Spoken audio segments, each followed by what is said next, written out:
Ambati silks Kanchipuram sari store now in Vijayawada. Exclusive పట్టు saris, సల్వాస్ and lehengas. Suman TV ప్రేక్షకులకు నమస్కారం. ముందుగా సుమన్ టీవీ ప్రేక్షకులందరికీ ఉగాది శుభాకాంక్షలు. శ్రీ విశ్వావసునామ సంవత్సరానికి స్వస్తి పలుకుతూ శ్రీ పరాభవనామ సంవత్సరంలోకి అడుగు పెడుతున్న సందర్భంగా మనందరం కూడా పంచాంగ శ్రవణాన్ని వినాలి అని అనుకుంటాం. మరి ప్రకృతి పరంగా ఏ విధంగా ఉంటుంది, మిగతా వివరాలన్నీ కూడా తెలియజేయడానికి, మరీ ముఖ్యంగా యుద్ధం జరుగుతుంది కదా అండి, వీటి గురించి కూడా క్లుప్తంగా వివరించడానికి ప్రస్తుతం మనతో పాటు ఉన్నారు ప్రముఖ జ్యోతిష్యులు, సంకల్ప మందిర్ నిర్వాహకులు బ్రహ్మశ్రీ నందిపట్ల శ్రీహరి శర్మ గురువు గారు. వారితో మాట్లాడి పంచాంగ శ్రవణాన్ని వారి నోట నుంచి విందాం. గురుగారు నమస్కారం. గురుగారు, వాగర్థావివ సంపృక్తౌ వాగర్థ ప్రతిపత్తయే జగతః పితరౌ వందే పార్వతీ పరమేశ్వరౌ ఆదిత్యాయ చ సోమాయ మంగళాయ బుధాయ చ గురుశుక్ర శనిభ్యశ్చ రాహవే కేతవే నమః. శృంగేరి జగద్గురు పీఠాధిపతులకి, కంచి పీఠాధిపతులకి నమస్కారములు తెలియచేసుకుంటూ కార్యక్రమాన్ని ప్రారంభిద్దాం. గురుగారు, పంచాంగ శ్రవణాన్ని మీ ద్వారా వినాలని మేమంతా కూడా 1000 కన్నులతో ఎదురు చూస్తున్నాం. గురుగారు, ఏంటి, ఏ విధంగా ఉండబోతుంది ప్రకృతి పరంగా? మరీ ముఖ్యంగా ఇప్పుడు చూసుకుంటే యుద్ధం అయితే గంభీరంగా జరుగుతుంది చాలా డేస్ నుంచి. మరి ఏంటి మొత్తం కూడా ఒకసారి తెలియజేస్తారా గురుగారు? తప్పకుండానమ్మా. ఈ యొక్క పరాభవనామ సంవత్సరానికి సంబంధించి రాజు గురువు అయ్యాడు. రాజు గురువు. గురువు మంత్రి కుజుడయ్యాడు. రాజు గురువు, మంత్రి కుజుడు, సైన్యాధిపతి చంద్రుడు అయ్యాడు. చూడ్డానికి ఇవన్నీ కూడాను చాలా చక్కగా కనబడుతున్నాయి. కానీ ఇక్కడే చిన్న మతలబు ఉందమ్మా. రివర్స్లో ఉన్నారు. అంటే ధైర్యాన్నిచ్చి శక్తి సామర్థ్యాల మీద పోరాటం చేసే క్షత్రియ గ్రహం గనక రాజు అయి ఉంటే ఆ యొక్క సంవత్సరం భవిష్యత్తు చాలా ఉజ్వలంగా ఉండేది. కానీ సలహాలు, సూచనలు, మంచి నిర్ణయాలు అందించే గ్రహము రాజయ్య కూర్చున్నాడు. కాబట్టి రాజుగా మంచి నిర్ణయాలు తీసుకుంటాడు, అమలు పరిచేది మంత్రి. కాబట్టి మంత్రి స్థానంలో మంత్రికి ఈ సంవత్సరం మంత్రికి అధిపతి కుజుడయ్యాడు. కాబట్టి తన ఇష్టానుసారం నిర్ణయాలు తీసుకొని రాజు గురువుగా ఉన్న నిర్ణయాల్ని మంత్రి అమలు చేయలేకపోవచ్చు, చెయ్యరు అసలు. కాకపోతే గురు ప్రభావం వలన జరిగేటువంటి మంచి ఏంటంటేనమ్మా, రాజు గురువుగా ఉన్నప్పుడు ఈ సంవత్సరం అంతా ప్రజలలో దైవభక్తి పెరుగుతుంది. ప్రజల్లో దైవభక్తి పెరిగి చక్కగా దేవతానుగ్రహాన్ని పొందే ప్రయత్నం చేస్తారు. చాలామంది ఈ సంవత్సరం అమ్మ తీర్థయాత్రలు బాగా చేస్తారు. ఎన్నడూ లేనటువంటివి మనం సోషల్ మీడియాలో చూస్తే, గత సంవత్సరం కంటే ఈ సంవత్సరం ఈ యాత్ర, ఆ యాత్ర అని చెప్పి ఇక ప్రజలందరూ కూడా ఆ యాత్రల్లోనే మునిగి తేలిపోతారని చెప్పవచ్చు. గురుబలం వల్ల, గురువు రాజుగా ఉండడం, గురుబలం కాదు, గురువు రాజుగా ఉండడం వల్ల. ఇక ప్రధానంగా విద్యా సంబంధమైనటువంటి విషయాలలో చాలా ఊహించని విధంగా కొత్త మార్పులు, చేర్పులు జరుగుతాయి. బహుశా నా అభిప్రాయం ప్రకారము కేంద్ర ప్రభుత్వము కూడా విద్యా సంస్థకి సంబంధించినటువంటి పాఠ్య పుస్తకాలలో పలు సంస్కరణలు తీసుకొని వచ్చి సనాతన ధర్మానికి పెద్దపీట వేసే విధంగా అధ్యాయాలు పొందుపరచబడతాయి. ఈ సంవత్సరం ఖచ్చితంగా ఎన్సీఆర్టీ పుస్తకాల్లో నిర్ణయం తీసుకుంటారు, అమలులో జరిగిపోతుంది అని చెప్పవచ్చు. విద్యార్థులు మంచి ప్రగతి కనబరుస్తారు. చాలామంది విద్యార్థులు ఉన్నత శ్రేణితో పాస్ అవుతారు. అనేక విద్యాలయాలు పెరుగుతాయి. అలాగే ఈ విద్యార్థులకి సంబంధించినటువంటి ఫీజులు కూడా చాలా బాగా పెరుగుతాయి. గతం ఫీజుల కంటే కూడా ప్రతి సంవత్సరం ఏదో 2000, 3000 ఫీజులు పెంచుకునేటువంటి సంస్థలు అధిక మొత్తంలో ఫీజులు పెంచి కాస్త ప్రజలకి ఇబ్బందులు కలిగించే సంఘటనలు పలు విద్యాలయాలు జరుగుతాయి. కాబట్టి అధిక ఫీజును తగ్గించుకుంటే చాలా మేలని, బడుగు బలహీన వర్గాల వాళ్ళని ఆదుకున్నట్టు అవుతుంది. విద్యా సంస్థలు ఈ రకంగా శ్రద్ధ తీసుకుంటే చాలా మంచిది. మళ్ళీ పాత పద్ధతి, మళ్ళీ విద్యార్థులందరూ ప్రభుత్వ పాఠశాల గమనం అనేటువంటిది జరిగే అవకాశం ఎక్కువ గోచరమవుతుంది. ఇక ప్రధానంగా ఈ యొక్క రాజు గురువుగా ఉన్నప్పుడు, సైన్యాధిపతి చంద్రుడుగా ఉన్నప్పుడు, మంత్రి కుజుడుగా ఉన్నప్పుడు పలు దుస్సంఘటనలు చోటు చేసుకుంటాయి. విద్యా సంస్థలలో కొన్ని లోపాయి కార్యక్రమాలు జరగడం వల్ల కొంత అపఖ్యాతి కొన్ని సంస్థలు మూటగట్టుకోవాల్సిన పరిస్థితి వస్తుంది విద్యారంగానికి. ముఖ్యంగా సైన్యాధిపతి చంద్రుడు అవ్వడం వల్ల చిన్న పిల్లల్లో మానసిక పరిపక్వత లేకుండా ఉండి ఎక్కువ మంది విద్యార్థులు తల్లిదండ్రులకి కన్నీటి పర్యంతం జరిగే విధంగా సంఘటనలు, అనగా వాళ్ళ ఎమోషన్స్కి ఎక్కువగా ఫీల్ అయిపోయి వాళ్ళు ఎక్కువగా ప్రాయోపవేశము చేసేటువంటి అవకాశాలు ఎక్కువగా గోచరమవుతున్నాయి. కాబట్టి వీక్షించేటువంటి సుమన్ టీవీ ప్రేక్షకుల్లో మీ పిల్లల పట్ల కాస్త జాగ్రత్తగా వ్యవహరించండి. ముఖ్యంగా చంద్రుడు నీచ స్థితి పొందినటువంటి వృశ్చిక రాశిలో జన్మించినటువంటి వాళ్ళు, చంద్రుడు శత్రుక్షేత్ర గతులైనటువంటి శుక్రరాశి, మిథున రాశి అనగా వృషభము, మిథునము, కన్య, తుల మరియు మకర కుంభరాశుల్లో జన్మించినటువంటి విద్యార్థుల గల తల్లిదండ్రులు ఎవరైతే ఉంటారో వాళ్ళ పిల్లల్ని జాగ్రత్తగా కాపాడుకోండి. ఎందుకంటే చంద్రుడు ఇక్కడ బలహీనపడతాడు. చంద్రుడు సైన్యాధిపతి అయి ఉండి బలహీనపడినటువంటి సంఘటనల ప్రభావం వలన కాస్త విద్యార్థులు తొందరపాటు నిర్ణయాలు తీసుకొని తల్లిదండ్రులకి కన్నీటి పర్యంతం చేసే అవకాశాలు ఉంటాయి. ఇక ప్రధానంగా బంగారము ధర పెచ్చుమీరుతుంది. ఖచ్చితంగా పెరుగుతుందమ్మా. మీకు ఇప్పటి నుంచి మొదలుకొని మే 31వ తారీఖు వరకు రోజు పెరుగుతూనే ఉంటుంది. మే 31 తర్వాత ఇంకా పెరుగుతుంది. మే 31 నుంచి అక్టోబర్ 30వ తారీఖు మధ్య కాలంలో బంగారు ధరలు, విలువైన వస్తువుల ధరలు చాలా ఎక్కువగా పెరుగుతాయి. శనగ పంటకి విపరీతమైన డిమాండ్ పెరుగుతుంది. శనగ పంట కొరత ఏర్పడుతుంది. శనగ పంటకి వేరుశనగ కాదమ్మా, మామూలుగా మనం శనగలు నా కొమ్ము శనగలు అంటారు, వాటికి విపరీతంగా డిమాండ్ పెరుగుతుంది. ఇక ప్రధానంగా ప్రతి చోట కూడా ఈ సంబంధించినటువంటి తినుబండారాలు, హోటల్స్, మొబైల్ టిఫిన్ సెంటర్స్, ఎక్కువ మంది యువత ఈ వృత్తిలోకి ఎంచుకుంటారు. ఎక్కువగా వ్యాపారాలు ఫుడ్ సంబంధమైన విషయాల్లో. అలాగే ఈ గురువు ప్రధానంగా సింహరాశి గతుడైనప్పుడు నవంబర్, డిసెంబర్, జనవరి 24వ తారీఖు వరకు ఈ 2.5 దాదాపు 3 నెలల్లో ఫుడ్ సంబంధమైన ఇన్ఫెక్షన్స్తో ఎక్కువ మంది బాధలకి గురయ్యేటువంటి అవకాశం సామూహికంగా ఉంటుంది అని చెప్పవచ్చు. ఇక ఈ గురు ప్రధానంగా రాజు అయినటువంటి కారణం చేత చాలామంది తల్లిదండ్రులకి సంతానము కలుగుతుంది. ఆ సంతానం లేక ఇబ్బంది పడేటువంటి జంటలకి చాలామంది మంచి చక్కటి శుభవార్త వింటారని చెప్పవచ్చు. ఇది గురువు ప్రధానంగా రాజై ఉండడం వల్ల కేవలం సలహాలు మాత్రమే తప్ప ఒక రకంగా యుద్ధం చేయలేనటువంటి వాడు గురువు. ఇదం బ్రాహ్మ్యం ఇదం క్షాత్రం అనుకున్న సందర్భంలో మాత్రమే ఆఖరి నిమిషంలో పౌరుషాన్ని రగిల్చుకుంటాడు తప్ప సాధారణంగా మితస్థాయిగానే ఉంటాడు. కాబట్టి ఎదుటి వాళ్ళు వచ్చి ఎక్కువగా ఇబ్బందులు పెట్టే అవకాశం, కవ్వింపు చర్యలు మన భారతదేశం చుట్టుపక్కల ఉన్న దేశాలు, చిన్న దేశము పెద్ద దేశం అనే తేడా లేకుండా చిన్నపాటి బుల్లి దేశం కూడా మనల్ని కవ్విస్తుంది. ఈ విధంగా మనం సమాధానం చెప్పగలుగుతాం కానీ పట్టించుకోం. కానీ అవే మనకు ఎక్కువగా ఇబ్బంది పెట్టే అవకాశాలు ఎక్కువగా ఉంటుంటాయి. బంగ్లాదేశ్ సరిహద్దుల్లో, అలాగే ఇతరత్ర మనం మొన్న చూసాం మాల్దీవ్స్, చిన్న దేశం కానీ మన మీద విపరీతమైన దుష్ప్రభావం. అలా ఇండోనేషియా, బ్యాంకాక్ సంబంధించినటువంటి దేశాల వాళ్ళు కొన్ని నిబంధనలు పెట్టే అవకాశం ఎక్కువగా ఉంటుందని చెప్పవచ్చు. ఇక ప్రధానంగా అన్ని దేవాలయాలు కళకళలాడుతూ ఉంటుంటాయి. వాస్తవికతను గుర్తు పెట్టుకుంటారు. నిజమైన గురువులు ఎప్పుడూ ఉన్నతమైన స్థానానికి చేరుకుంటారు. అంతేకాకుండా ప్రధానంగా గురు సమానులైనటువంటి వాళ్ళ మీద దుష్ప్రచారాలు జరుగుతాయి. అంటే ఏది నకిలీ ఏది మంచి అని తెలుసుకోలేకపోతారు. సాక్షాత్తు జగద్గురువులనే కించపరిచే విధంగా చాలామంది తయారవుతారు. కాబట్టి ఈ గురువు యొక్క అనుగ్రహాన్ని పొందడం కోసం అందరూ కూడా దేవతానుగ్రహాన్ని పొందే ప్రయత్నం చేయాలి. గురువులని సన్మానించాలి, గురువుల ఆశీర్వచనం తీసుకోవాలి, గురువులను ఎప్పుడు కూడా నిందించకూడదు. ఇక తదనంతరం సైన్యాధిపతి కుజుడికి రావడం వల్ల ప్రధానంగా స్త్రీలకి మాత్రం చాలా ఇబ్బందికర పరిస్థితులు, అఘాయిత్యాలు, అత్యాచారములు ఎక్కువగా పెరుగుతాయి. ఎక్కువగా కామమే ప్రధానంగా ఈ సంవత్సరం అంతా ఉంటుంది. పాలకులే రాక్షసులుగా మారుతారు. న్యాయం కోసం వెళ్ళిన చోట అన్యాయం ఎదురవుతుంది, అన్యాయానికి గురవుతారు. అంతేకాకుండా పాలకులు ఒకరి మీద ఒకరు వైషమ్యం చిమ్ముకుంటూ, రాష్ట్రంలో ఉన్నటువంటి ముఖ్యమంత్రులు ఒకరి మీద ఒకరు బాదులాట జరుపుకుంటూ, అసెంబ్లీలో యుద్ధ రణరంగాన్ని తలపించే విధంగా కొట్లాటలు అనేటువంటివి జరుగుతాయి. అది మనం ప్రత్యక్ష ప్రసారంలో భవిష్యత్తులో చూస్తామని చెప్పవచ్చు. ఇక రాష్ట్రాల సరిహద్దుల మధ్య ఉన్నటువంటి ముఖ్యమంత్రుల మధ్య విపరీతమైనటువంటి శత్రుత్వ ధోరణి పెరిగేటువంటి అవకాశం ఉంటుంది. ముఖ్యంగా ప్రతి దానికి కయ్యానికి కాలు దువ్వేటువంటి స్థితిగతులు ఎక్కువగా ఉంటాయి.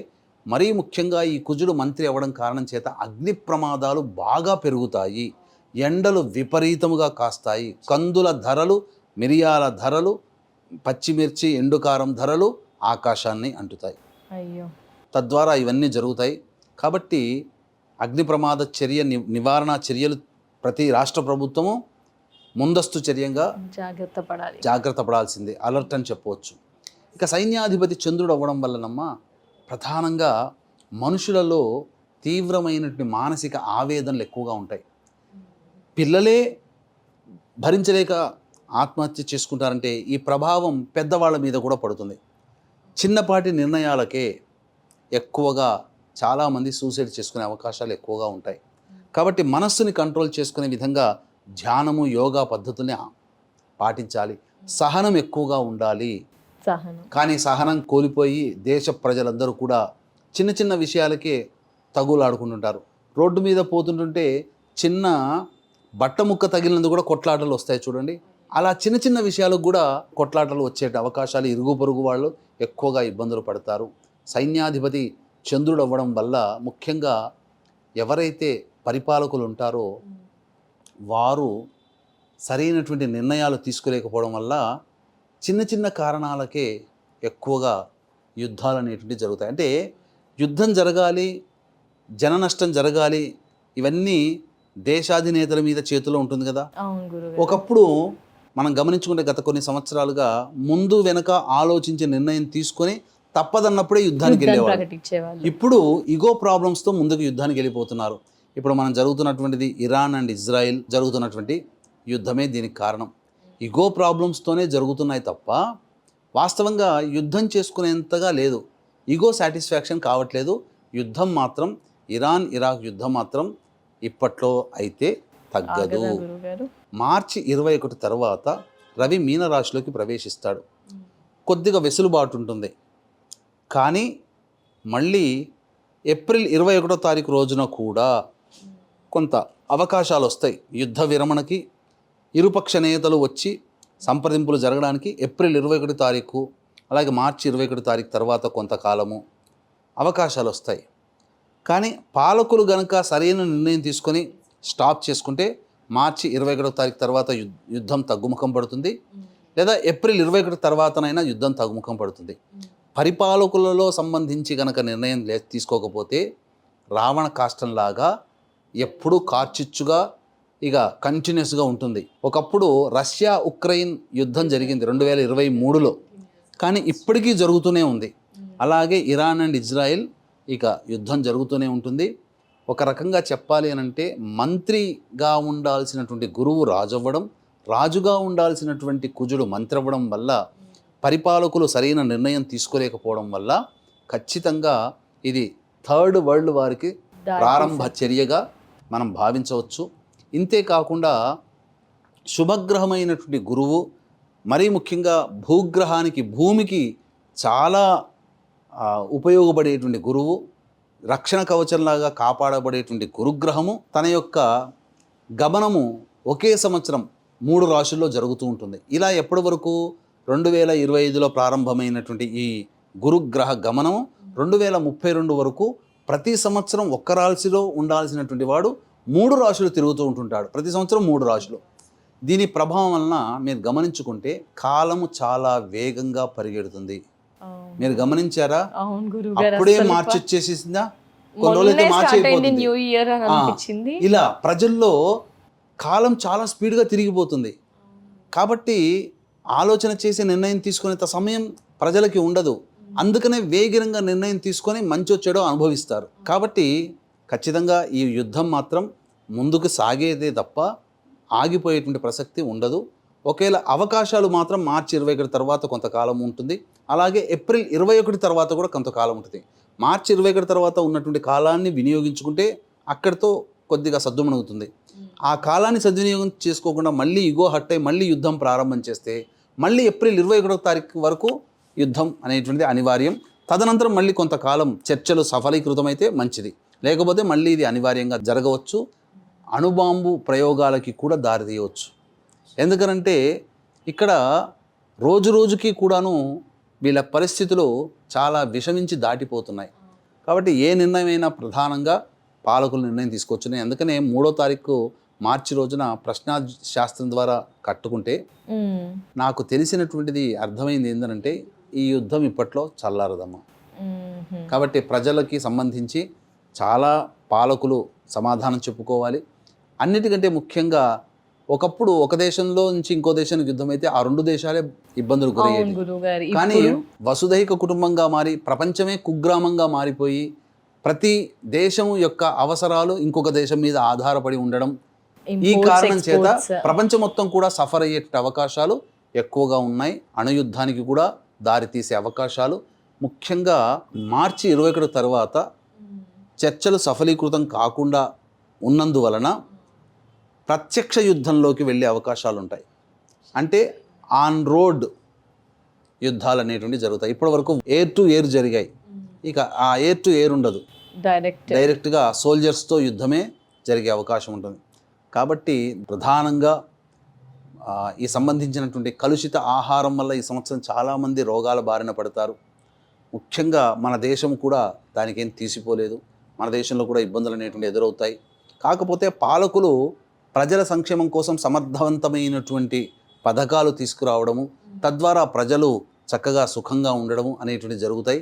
మంచే జరుగుతుంది. ధర్మానికి మాత్రం పెద్దపీట జరుగుతుంది. అది ఈ మతమా ఆ మతమా అని కాదు, ఖచ్చితంగా మంచిని ఆచరించి చూపించి ధర్మం ఏదైతే ఉంటుందో ఆ ధర్మానికి మాత్రం పెద్దపీట అనేటువంటిది జరుగుతుంది.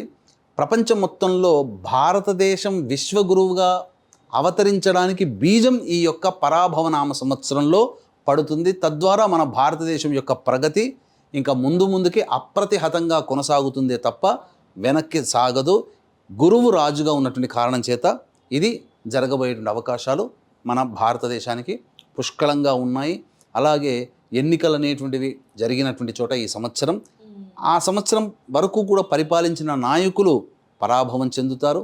కొత్త నాయకులు మళ్ళీ పార్టీలు గెలుస్తాయి. కొత్త పార్టీ అనేటువంటిది మళ్ళీ పరిపాలనలోకి వస్తుంది.